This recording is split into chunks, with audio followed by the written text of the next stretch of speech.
الحمد لله وكفى وسلام على عباده الذين اصطفى أما بعد فأعوذ بالله من الشيطان الرجيم بسم الله الرحمن الرحيم إن الله يأمركم أن تؤدوا الأمانات إلى أهلها وقال النبي صلى الله عليه وسلم لا إيمان لمن لا أمانة له أو كما قال عليه الصلاة والسلام۔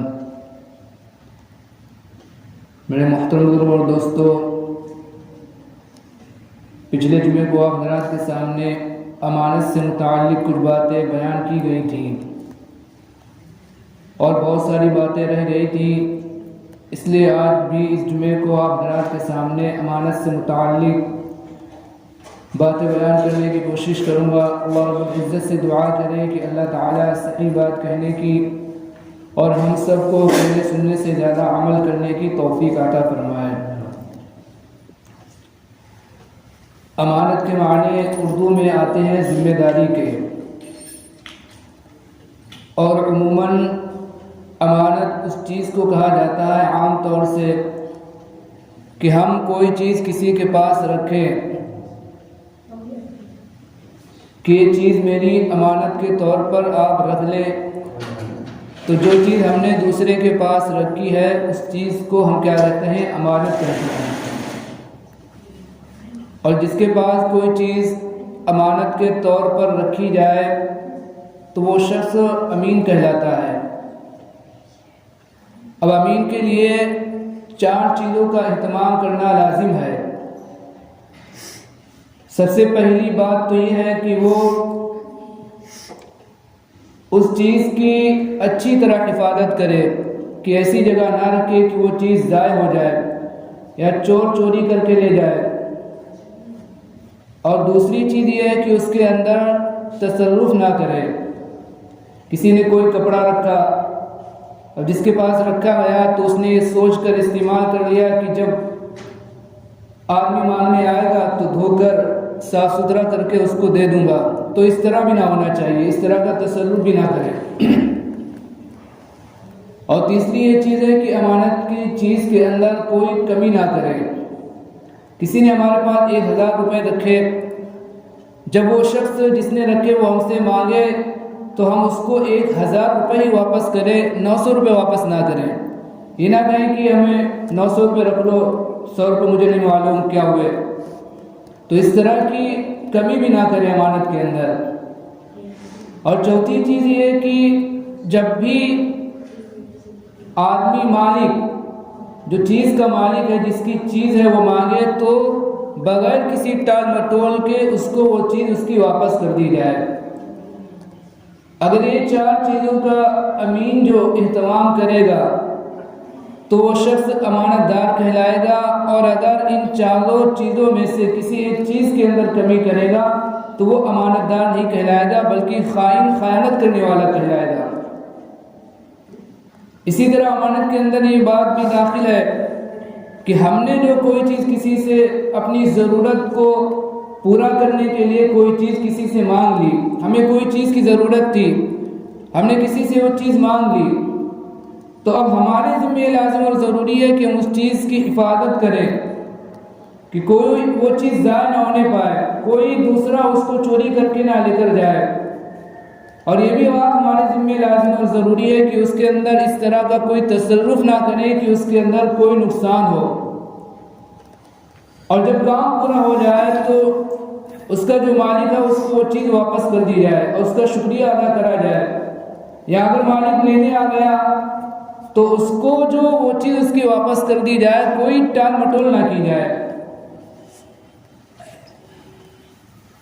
اسی طرح اگر آدمی جو تجارت کر رہا ہے تو تجارت کے اندر آدمی جو اس کے ناپ تول کا جو ترازو ہے، جو مشین ہے ناپنے اور تولنے کی، تو اس کے اندر کچھ کمی نہ کرے، کچھ گڑبڑی نہ کرے کہ جب جو تول کر دینے کی باری آئے تو کم تولے، یا مشین کے اندر یا ترازو کے اندر کوئی ایسا کچھ کر دے کہ سامنے والے کو، خریدنے والے کو پتہ نہ چلے کہ دکاندار کم تول کر دے رہا ہے یا اس کے اندر کیا گڑبڑی کر رہا ہے۔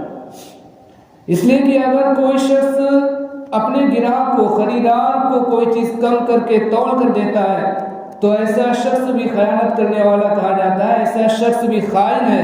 اور اللہ تعالیٰ نے ایسے شخص کے متعلق قرآن مجید کے اندر بہت زیادہ سخت وعید بیان فرمائی ہے۔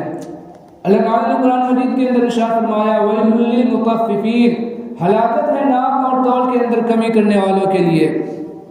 الَّذِينَ إِذَا اكْتَالُوا عَلَى النَّاسِ يَسْتَوْفُونَ، کہ جب لینے کی باری آتی ہے تو پورا وصولتے ہیں۔ وَإِذَا كَالُوهُمْ أَوْ وَزَنُوهُمْ يُخْسِرُونَ، اور جب دینے کی باری آتی ہے تو گھٹا کر کم کر کے دیتے ہیں۔ تو قرآن مجید کے اندر ایسے شخص کے لیے بہت زیادہ سخت وعید بیان فرمائی گئی ہے۔ وَيْلٌ لِّلْمُطَفِّفِينَ، ہلاکت اور بربادی ہے ایسے شخص کے لیے جو ناپ اور تول کے اندر کمی کرتا ہے۔ اسی طرح امانت کے اندر یہ بات بھی داخل ہے کہ اگر کوئی دو شخص آپس کے اندر تجارت کرے، کاروبار کرے، مشترک طور پر کوئی کام کرے، تجارت کر رہے ہیں، تو وہ دونوں پارٹنر، وہ دونوں شریک جو ایک دوسرے کے لیے امین ہیں، امانت دار ہیں۔ اب اگر کسی پارٹنر کو، کسی شریک کو کچھ ضرورت ہو تو اس کے لیے اپنے دوسرے ساتھی کو، اپنے دوسرے پارٹنر کو، اپنے دوسرے شریک کو بتلانا ہی ضروری ہے۔ اگر اس نے اپنے شریک کو، اپنے پارٹنر کو بتلائے بغیر رقم کے اندر، آمدنی کے اندر تصرف کر لیا، اپنی ذات کے اندر کچھ تصرف کر لیا، مال کے اپنے اوپر استعمال کر لیا مال کو، تو ایسا شخص کیا ہے؟ خیانت کرنے والا کہلاتا ہے، ایسا شخص خائن کہلاتا ہے۔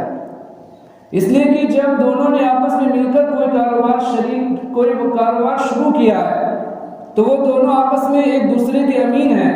اب دونوں میں سے کسی کے لیے بات درست نہیں کہ دوسرے کے بتائے بغیر آمدنی کے اندر، دوسرے کے بتائے بغیر مال کے اندر تصرف کرے، دوسرے کے بتائے بغیر مال کو استعمال کرے۔ چنانچہ ایک تاجر کا ایک واقعہ لکھا ہے کہ حاجیوں کا ایک قافلہ جا رہا تھا، اور وہ قافلہ جو کوفے کے پاس جب پہنچا تو حاجیوں کے قافلے میں سے ایک شخص کا انتقال ہو گیا۔ انتقال جب ہو گیا اس شخص کا تو لوگوں نے اس کو دفنانے کے لیے ایک قبر کھودی، اور قبر جب کھودی تو اس قبر کے اندر ایک سانپ نکلا، تو لوگوں نے اس کو بند کر کے دوسری جگہ قبر کھودی تو دوسری قبر کے اندر بھی وہ سانپ نکلا۔ لوگوں نے سوچا کہ ہو سکتا ہے کہ اس سانپ کا جو بل زیادہ بڑا ہو، اس لیے یہاں بھی وہ آ گیا ہو۔ پھر تیسری جگہ لوگوں نے قبر کھودی تو تیسری جگہ بھی وہ سانپ نکلا۔ تو جو قافلے والے لوگ تھے تو وہ جو کوفے کے اندر گئے، اور اس وقت کوفے میں حضرت عبداللہ ابن مسعود رضی اللہ تعالی عنہ موجود تھے، اور ان سے سارا واقعہ، ساری کیفیت بیان کی۔ تو حضرت عبداللہ بن مسعود رضی اللہ تعالی عنہ نے فرمایا کہ یہ سانپ نہیں بلکہ اس شخص کا یہ عمل ہے، اگر پوری زمین میں کھود ڈالو گے تب بھی یہ سانپ وہاں پاؤ گے، یہ سانپ سے چھٹکارا نہیں پا سکتے، اس لیے اس کو اسی حالت میں دفن کر دو۔ تو جب لوگوں نے یہ سنا تو لوگوں کو بڑی دہشت ہوئی، لیکن لوگوں نے پھر چاہتے نہ چاہتے بھی اس شخص کو اسی حالت میں اس قبر کے اندر دفن کر دیا۔ پھر دفن کرنے کے بعد جب وہ قافلے والے اپنے گھر واپس ہوئے، لوگوں سے اس شخص کے متعلق پوچھا کہ یہ شخص کیا کرتا تھا، اس کے گھر والوں سے پوچھا تو اس کی بیوی نے بتلایا کہ یہ شخص جو تجارت کرتا تھا اور جو غلہ جو بیچتا تھا، اور غلے کی جو بوریاں ہوتی تھی تو ان بوریوں سے اپنی ضرورت کے لیے غلہ نکال لیتا تھا، تھوڑا سا غلہ نکال لیتا تھا اور اتنی مقدار کا بھوسا جو اس بوری کے اندر بھر دیتا تھا، یعنی جتنا غلہ نکالا ہے اتنی جو مقدار کا بھوسا جو اس بوری کے اندر بھر دیتا تھا، اور پھر وہ بوری جو غلے کی قیمت پر فروخت کرتا تھا، جتنی غلے کی قیمت ہے اسی قیمت پر وہ بوری جو غلے کی فروخت کرتا تھا بیچتا تھا۔ تو اس کے اس خیانت کرنے کی وجہ سے اللہ رب العزت نے دنیا کے اندر عبرت کے طور پر اس کے اس عمل کو لوگوں کے سامنے ظاہر کر دیا. تو یہ خیانت ہے. امانت کے اندر جو انسان خیانت کرتا ہے، یہ جو خیانت کرنا یہ بہت بڑا گناہ ہے. اللہ رب العزت کبھی کبھی اس دنیا کے اندر بھی اس کا جو بطور عبرت کے اللہ تعالیٰ دکھلا دیتے ہیں. اسی طرح اسلام کا اور ہمارا اسلام کا ایک اصول ہے کہ جب غیروں سے جب جہاد ہوتا ہے، جنگ ہوتی ہے، مسلمانوں کی غیروں سے جب لڑائی ہوتی ہے، جہاد ہوتا ہے، تو اس کے اندر جو ان سے جو فتح ہونے کے بعد، ان پر فتح ہونے کے بعد جو مال غنیمت حاصل ہوتا ہے، تو اس مال کو تقسیم کرنے سے پہلے مجاہدوں کے لیے استعمال کرنا یہ صحیح نہیں ہوتا جب تک کہ اس مال کو تقسیم نہ کر دیا جائے، سب کے درمیان تقسیم نہ کر دیا جائے.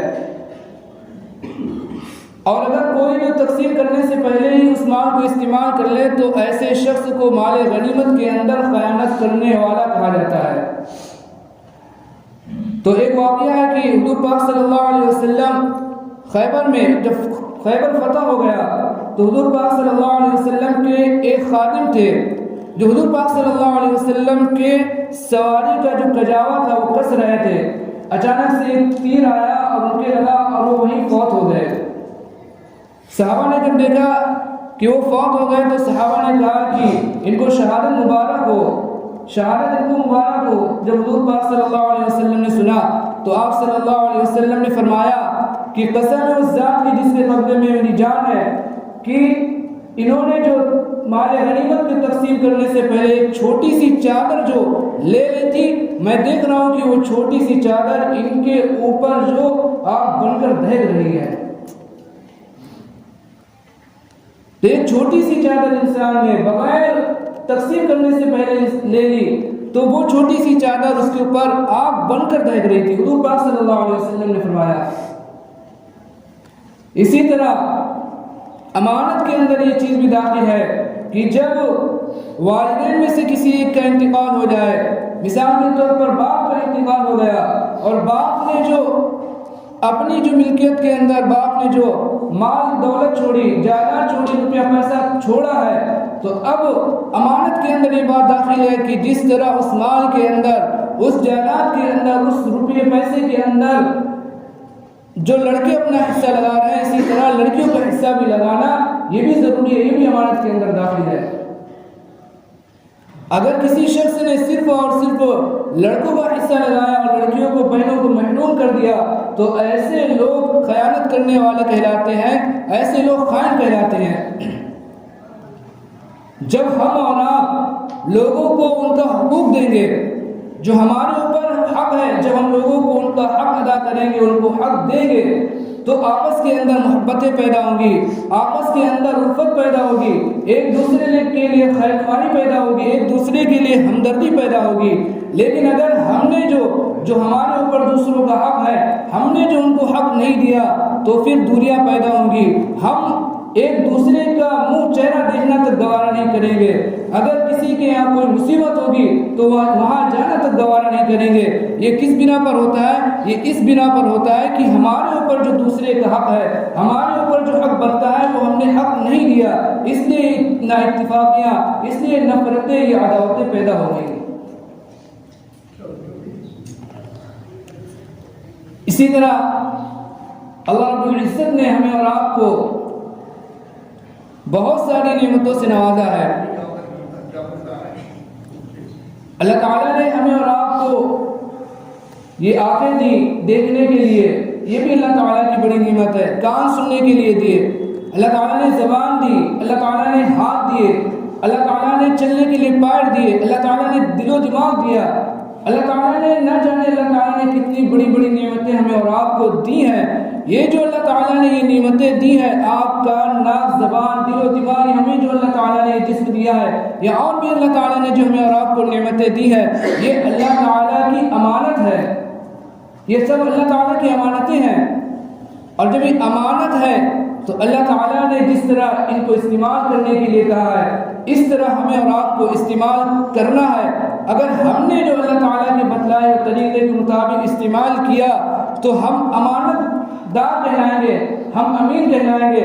اگر ہم نے جو اپنی آنکھ کو غلط طریقے پر استعمال کیا، آنکھوں سے غلط چیزوں کو دیکھا، زبان سے اگر ہم نے غلط بات نکالی، یا ہم جو ہاتھوں سے ہم نے اگر غلط چیزوں کو چھوا، یا کانوں سے ہم نے غلط چیزوں کو سنا، یا پیروں سے ہم غلط چیز کی طرف چل کر گئے، تو یہ جو اللہ تعالیٰ نے ہمیں جو امانت دی ہے، یہ آنکھ کی، زبان کی، کان، ناک، یہ جسم جو اللہ تعالیٰ نے امانت کے طور پر ہمیں دیا ہے، یہ اللہ تعالیٰ نے اس لیے دیا ہے کہ ہم اس جسم کو، ان اعضاء کو دنیا کے اندر رہ کر اپنی ضرورتوں میں استعمال کریں اور صحیح طریقے پر استعمال کریں۔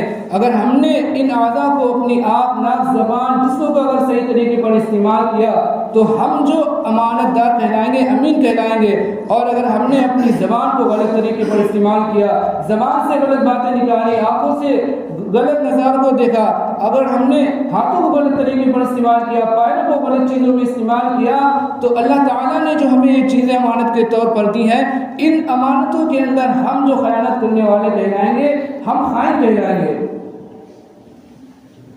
اس لیے ہمیں اور آپ کو جو اللہ تعالیٰ نے جسم، زبان، ہاتھ، ناک میں جو چیزیں دی ہیں امانت کے طور پر ضرورت میں استعمال کرنے کے لیے جو دی ہیں، انہیں ہمیں اور آپ کو صحیح طریقے پر استعمال کرنا ہے۔ اسی طرح علماء نے لکھا ہے کہ امانت کا جو یہ مفہوم ہے، یہ اپنے اندر بہت زیادہ وسعت لیے ہوئے ہے۔ یعنی صرف امانت کا یہ جو مفہوم ہے، صرف مالی معاملات تک محدود نہیں ہے، بلکہ یہ امانت کا مفہوم عبادات کو، اوامر اور نواہی کو بھی یہ شامل ہے۔ اللہ تعالیٰ نے ہمارے اور آپ کے ذمے نمازوں کو فرض کیا ہے۔ عبادت جو نماز ہے، اللہ تعالیٰ نے ہمارے اور آپ کے ذمے نمازیں فرض کی ہیں۔ اگر ہم نے نمازوں کو ادا کیا تو ہم امانت دار کہلائیں گے۔ اگر ہم نے نمازوں کو ضائع کیا، نمازوں کی ادائیگی نہیں کی، تو ہم امانت دار نہیں بلکہ ہم اور آپ خیانت کرنے والے خائن کہلائیں گے۔ اسی طرح اللہ تعالیٰ نے ہمارے اور آپ کے ذمے جو روزے رکھے ہیں، روزے فرض کیے ہیں، اگر ہم نے روزوں کو ادا کیا تو ہم امانت دار کہلائیں گے، امین کہلائیں گے۔ اور اگر ہم نے روزوں کے اندر کوتاہی کی تو ہم خیانت کرنے والے خائن کہلائیں گے۔ اسی طرح اللہ تعالیٰ نے اگر ہمیں اور آپ کو مال و دولت دیا ہے اور ہمارے اوپر زکوٰۃ فرض ہوتی ہے، اگر ہم نے زکوٰۃ نہیں ادا کی تو ہم خیانت کرنے والے خائن کہلائیں گے۔ اور اگر ہم نے زکوٰۃ کو ادا کیا تو ہم امانت دار، امین کہلائیں گے۔ اسی طرح اللہ تعالیٰ نے اگر کسی کو اور زیادہ وسعت دی ہے، اتنی وسعت دی ہے کہ اس کے اوپر حج جو فرض ہو رہا ہے، اگر وہ حج کی ادائیگی کے اندر کوتاہی کر رہا ہے، حج نہیں کر رہا ہے، تو وہ جو خیانت کرنے والا ہے اس کو خائن کہا جائے گا۔ اگر وہ حج ادا کرے اور حج کو اپنے وقت پر ادا کر لے تو ایسا شخص امانت دار، امین کہلائے گا۔ تو یہ جو امانت کا جو مفہوم ہے، یہ صرف مالی معاملات پر محدود نہیں ہے، بلکہ اس کے اندر عبادات بھی شامل ہیں، اوامر بھی شامل ہیں، نواہی بھی شامل ہیں۔ اللہ تعالیٰ نے جن چیزوں سے منع کیا ہے، اگر ہم ان سے باز رہتے ہیں تو ہم امانت دار کہلائیں گے۔ اللہ تعالیٰ نے جن چیزوں کو کرنے کا حکم دیا ہے، اگر ہم ان کو کرتے ہیں تو ہم، اللہ تعالیٰ نے جن چیزوں سے منع کیا ہے، اگر ہم ان سے جو باز رہتے ہیں تو ہم امانت دار کہلائیں گے۔ اور اگر اللہ تعالیٰ نے جن چیزوں سے منع کیا ہم ان سے باز نہیں رہتے ہیں، اللہ تعالیٰ کے بتائے ہوئے طریقے کے خلاف اگر ہم زندگی گزارتے ہیں تو ہم خیانت کرنے والے کہلائیں گے۔ تو یہ تھی باتیں امانت سے متعلق۔ اللہ تعالیٰ سے دعا کریں کہ اللہ تعالیٰ ہم سب کو صحیح طریقے پر امانت کی ادائیگی کرنے والا بنائے۔ اللہ تعالیٰ جو کہنے اور سننے میں جو غلطی ہوئی ہے وہ معاف فرمائے۔ اللہ تعالیٰ ہم سب کو زیادہ سے زیادہ شریعت و سنت پر عمل کرنے والا بنائے، آمین۔ وما علینا الا البلاغ المبین۔ جنہوں نے سنت نہیں پڑھی اسی